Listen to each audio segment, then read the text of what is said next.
not? Go ahead, Kyndra. How did you even start Okay, in that the was one of my winery? good. Like before we go any further, because Doing what it's a Liz lot is of doing. bougie. Yeah, she drinking hard, baby. She She drinking said, real "Doing what hard. Liz doing." That's how I got started drinking my wine. Listen, if y'all knew, I mean, this wine is so good. Which one you drinking? So hard to save this wine for tonight, and this is the last glass. I'm gonna have to go to Walmart or Target. Which one is that, Liz? That's the 504 that Stephanie has. Oh, see, I got the Vucari and I got the white one. I only got like a drop left. Listen, the Vucari is the most dangerous wine we have. That bad boy is 14%. My God! Oh wow! Look, It's we look help at me drink on it. this one. Oh, listen, you don't need help with that bottle.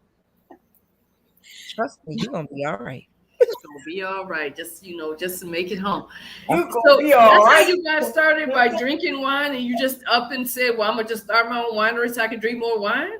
So no, it just I traveled a lot. I used to go to different islands, different places, and I used to tour a lot. And I wanted to get out there and just kind of see what I was missing. I was going through a change in my life, and then I knew I was exiting the healthcare field soon.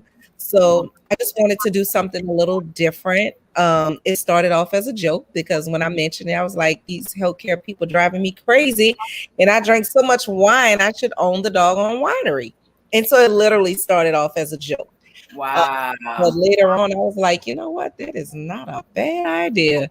I know that's right. Looking into it, but immediately got discouraged, because I'm like, I don't know nothing about this, and it seemed like a lot. These people want to charge so much, and I'm like, oh, this is going to drive me crazy, just like healthcare. So I'm like, no, I'm not going to do this.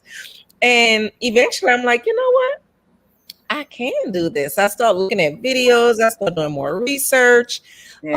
Start getting a little help here and there. And before it was over, everything just kind of worked its way out. And I eventually started a wine company online. But when the pandemic hit, everybody wanted to drink wine. Yeah. And then we got to the point to where people not only wanted to drink at home, they wanted to visit and do tastings. And I'm like, wait, they want to come here? Okay, this is a different kind of support. And so we got to that point, and listen, the reservations, we did a soft opening in September. We did another soft in October, because we thought we were going to be able to do a grand in October, but the COVID thing was still going on. So we did another soft in October, and it was packed. Wow. And we had reservations booked from last October. We had reservations still from last October all to the summer. Wow. Yeah. Wow. And so we have really made our mark with Old Orleans. Wow. So how did you get? I mean, okay, so you start off online. You have this passion for wine. You love wine. You're like, I could do it. Then you didn't, but then you did. Mm-hmm. And then feedback kind of got you into the tastings. But how did you get it to all these stores? Like, were they just receptive, or were you just like this person who just doesn't give up? Girl, I'm a hustler. I'm a hustler, baby. I like to tell people I just split story to my kids. Well, giving an example, the first few doors were closed in my face. I don't know how many times I applied to Walmart and they told me no. I must have applied to Walmart so many times, but I kept telling them, what did you think could have happened if I would have believed all of those no's? Yeah. Oh wow. Yeah, I was giving them an example, trying to teach them a lesson about something, about giving up. I was like, if I would have believed all those no's that Walmart told me, we would not be in all those chain stores. I was like, that's the first step, and Walmart was the first chain store we actually got into. And so it's so important to out there.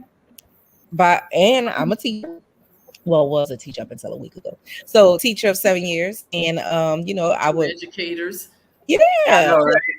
I would get up, I would hit a store on the way to work, take my planning time, hit maybe 2 or 3 stores on my planning time, get my little lunch break, hit another store on my lunch break, come back, get off, hit 2 or 3 more stores, go get my children back, Yes. few more stores.